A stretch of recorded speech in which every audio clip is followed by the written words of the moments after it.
पहले प्यार का दर्द रहा जिंदगी भर।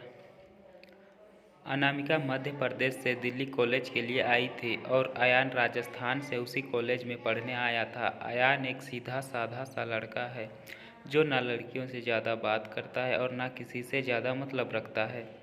अयान की यह बात अनामिका को बहुत अच्छी लगती है और वह किसी ना किसी बहाने से अयान से बात करने की कोशिश करती है। अनामिका दिखने में क्यूट लगती है। कुछ ही समय में अयान और अनामिका की दोस्ती हो जाती है। अयान धीरे धीरे अनामिका को पसंद करने लगता है। दिनों दिन भर कॉलेज में बातें करते हैं, अपने हर लाइक डिसलाइक को शेयर करते हैं और कुछ समय में बहुत अच्छे दोस्त बन जाते हैं। अयान की लाइफ में पहले कभी कोई लड़की आई नहीं थी। जब अनामिका के पहले दोस्त थे और वह सबसे बात करती है।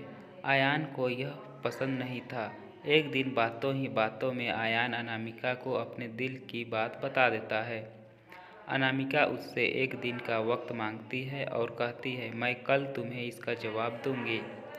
अनामिका सोचती जब अयान कॉलेज पढ़ने आया था तब वह सिर्फ पढ़ाई पर ध्यान देता था, पर अब उसका पूरा ध्यान मुझ पर रहता है और मैं इसकी गर्लफ्रेंड बन जाऊंगी तो यह पढ़ाई भूल जाएगा और मुझ में ही लगा रहेगा। यही सब ख्याल अनामिका के मन में होते हैं और दूसरे दिन अनामिका अयान को मना कर देती है और कहती है, मैं तो तुम्हें बस अपना दोस्त समझती हूँ, इससे ज़्यादा कुछ नहीं। मैं यहाँ पढ़ने आई हूँ और कुछ करने नहीं। तुम चाहो तो मेरे दोस्त रह सकते हो। अयान दोस्ती के लिए मना कर देता है और अनामिका को बहुत समझाता है, लेकिन अनामिका कुछ नहीं सुनती। अयान को यह बात बहुत बुरी लगती है और वह अनामिका से बात करना बंद कर देता है। कुछ दिन कॉलेज भी नहीं आता है। अब अनामिका को भूलकर पूरा ध्यान पढ़ाई में लगाता है और ना किसी से ज़्यादा बात करता और ना किसी से मतलब रखता। देखते देखते कॉलेज बीत जाता है और सब अलग अलग हो जाते हैं। अयान कॉलेज में टॉप कर जाता है और सबसे पहले नौकरी पा लेता है। 2-3 साल बीत जाते हैं। ना अयान को अनामिका का पता रहता है और ना अनामिका को अयान का कुछ पता रहता है।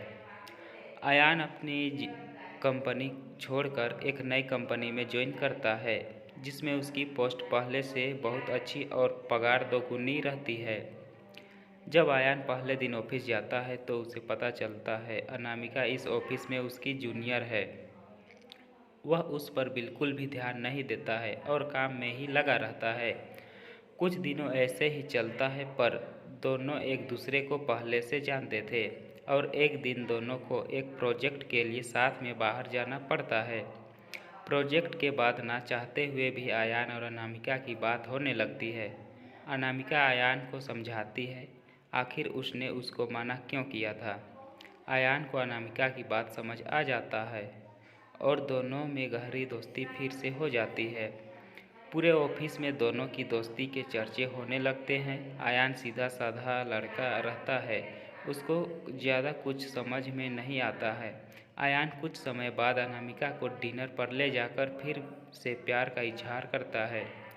अनामिका इस बार अयान से मना नहीं करना चाहती, पर उसके पास कोई चारा नहीं है क्योंकि कुछ ही दिनों में उसकी शादी होने वाली रहती है।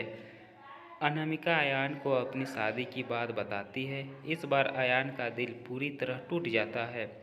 वह बिना कुछ कहे वहाँ से चला जाता है। अनामिका रात में सोचती है कि अयान से अच्छा लड़का मुझे कभी नहीं मिलेगा।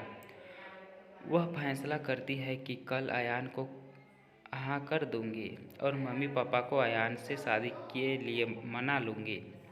जब दूसरे दिन अनामिका ऑफिस जाती है तो उसको पता चलता है कि अयान ऑफिस छोड़कर चला गया और दोबारा कभी कंपनी में नहीं आएगा।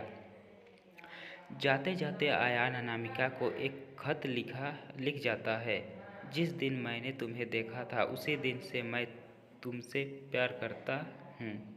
मैं तुम्हें ज़िंदगी में कभी नहीं भूल पाऊँगा। तुम जहाँ भी रहो, जिसके साथ भी रहो, खुश रहो। अब इस जीवन में इस दर्द के साथ ही जिंदा रहूँगा। मैं हमेशा तुमसे प्यार किया है और केवल प्यार किया है। तुम मेरी ज़िंदगी में आने वाली पहली और आखिरी लड़की हो। अब ना मेरी ज़िंदगी में कोई आएगा और ना मैं किसी को आने दूंगा। मैं बस अब तुम्हारी यादों में रहूँगा। आज के बाद पूरी ज़िंदगी में तुम्हें कभी अपनी शक्ल नहीं दिखाऊंगा।